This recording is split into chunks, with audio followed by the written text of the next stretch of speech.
Welcome to Chirala local channel. నా పేరు Janardhan Perala, senior journalist. నకిలీ నకిలీ నకిలీ నకిలీ ఆహార పదార్థాలు నకిలీ, వస్తువులు నకిలీ, మందులు నకిలీ, మనుషులు నకిలీ, ఆఖరికి ఆఫీసర్స్ కూడా నకిలీ అయిపోయారు. ఇలాంటి పరిస్థితిలో మనం ఉన్నాం. నకిలీ అధికారుల అవతారంలో ఎన్నో మోసాలు జరుగుతున్నా అటువంటి వారిని పట్టుకొని శిక్షిస్తున్న నకిలీ అధికారుల ఆగడాలు మాత్రం ఆగటం లేదు. గతంలో ఇటువంటి మోసాలకు పాల్పడి ఎంతో మంది కట్టకటాల వెనుక ఊసలు లెక్క పెడుతున్నారు. కానీ ఓ వ్యక్తి నకిలీ పోలీస్ అధికారి ముసుగులో ఏకంగా ఉప ముఖ్యమంత్రి పవన్ కళ్యాణ్ పర్యటనలో ప్రత్యక్షమవడం, అలాగే పోలీసులతో ఫోటోలకు ఫోజులు ఇచ్చి సోషల్ మీడియాలో హల్చల్ చేయటం అందరినీ ఆశ్చర్యానికి గురిచేసింది. ఉప ముఖ్యమంత్రి పర్యటనలో పాల్గొన్న నకిలీ పోలీస్ అధికారిని గుర్తించకపోవడం ప్రభుత్వ అధికారుల తప్పిదమా లేక పోలీస్ అధికారుల తప్పిదమా? పవన్ కళ్యాణ్ విజయనగరం జిల్లా మన్యం ప్రాంతంలో గత నెల 20న పర్యటిస్తున్నప్పుడు ఓ నకిలీ ఐపీఎస్ అధికారి ప్రత్యక్షమయ్యాడు. అతని పేరు సూర్యప్రకాష్. అసలు ఈ సూర్యప్రకాష్ ఎవరు?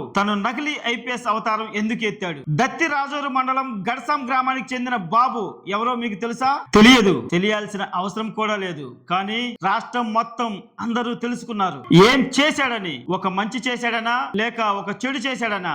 ఒక కొడుకును కన్నడం వల్ల ఆయన పేరు అందరికీ తెలిసింది. ఆ కొడుకే నకిలీ ఐపీఎస్ సూర్యప్రకాష్. సూర్యప్రకాష్ మూలంగా తండ్రికి వచ్చింది మంచి పేరు కాదు, అప్రతిష్ట వచ్చింది. ఆయన లేడు, చనిపోయాడు. అయినా ఫలానా బాబు కొడుకు ఇలా చేశాడు అని ఆ ఊరిలో ఆయనకు ఎంత అప్రతిష్ట. నకిలీ ఐపీఎస్ సూర్యప్రకాష్ తండ్రి 2005లో ఓ పొలం కొనుగోలు చేశారు. ఆయన మరణించిన అనంతరం ఆ పొలం కాజేసేందుకు ప్రయత్నాలు మొదలు పెట్టాడు సూర్యప్రకాష్. ఇంజనీరింగ్ చదివి MBA పూర్తి చేసిన సూర్యప్రకాష్ కొంతకాలం ఆర్మీలో పనిచేశారు. జీతం నచ్చలేదో, పని నచ్చలేదో ఆర్మీ ఉద్యోగం వదిలేశాడు. కానీ అక్కడ తీసుకున్న శిక్షణ నకిలీ ఐపీఎస్ అధికారి అవతారం ఎత్తడానికి ఉపయోగపడింది. ముందు ఆస్తి చిక్కించుకోవడం కోసం మొదలు పెట్టిన నకిలీ అవతారం తర్వాత అతనికి ఉద్యోగం అయిపోయింది. వసూళ్లకు పాల్పడటం, పోలీస్ అధికారులతో స్నేహం చేయటం, దాదాపు సంవత్సరం పాటు ఎటువంటి ఇబ్బంది లేకుండా నిజమైన ఐపీఎస్ అన్నట్టే అందరినీ నమ్మించాడు. ఈ క్రమంలోనే మరింత ప్రాబల్యం పెంచుకోవడం కోసం,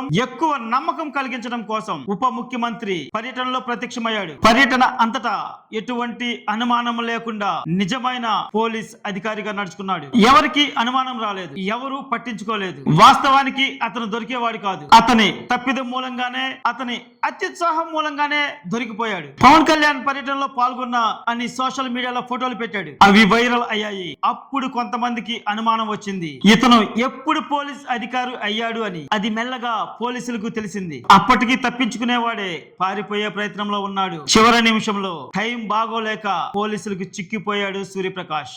దొంగలు పడ్డ 6 నెలలకు కుక్కల మొరిగే అన్న సామెతలా ఉంది ఇతను పట్టుకోవడం కూడా. ఎందుకంటే ఈ సంఘటన జరిగింది డిసెంబర్ 20వ తేదీన, అతన్ని పట్టుకుంది 26వ తేదీ. ఇక్కడ మామూలు వ్యక్తి పర్యటన కాదు, ఒక రాష్ట్ర ఉప ముఖ్యమంత్రి, అధికారంలో ఉన్న ఒక పార్టీ అధ్యక్షులు. ఆయనకు సంబంధించిన కార్యక్రమాల్లోనే భద్రతా వ్యవస్థలో ఎంత లోపం ఉందో అర్థం చేసుకోవాలి. అక్కడ ఏమీ జరగలేదు కాబట్టి అందరూ ఊపిరి పీల్చుకున్నారు. అదే విద్రోహ శక్తులకు అవకాశం ఉన్నట్లయితే ఏమి జరిగి ఉండేది? ఎలాంటి ప్రమాదానికి అవకాశం కల్పించారో పవన్ కళ్యాణ్ కు సెక్యూరిటీ కల్పిస్తున్న అధికారులు అర్థం చేసుకోవాలి. ఈ నిర్లక్ష్యం క్షమించరానిది. పవన్ కళ్యాణ్ నకిలీ ఐపీఎస్ గురించి స్పందిస్తూ, నా బాధ్యత ప్రజలకు సేవ చేయటం, నా రక్షణ పోలీస్ అధికారుల బాధ్యత అని నిక్కచ్చిగా తేల్చి చెప్పారు. పోలీస్ అధికారులు నిర్లక్ష్యంగా ఉండకూడదని పవన్ కళ్యాణ్ హితవు చెప్పారని అనుకోవాలి. ఇటువంటి సంఘటనలు పునరావృతం కాకూడదు. పోలీస్ అధికారులు కట్టుదిట్టంగా ఉండాలి. సూర్యప్రకాష్ కూడా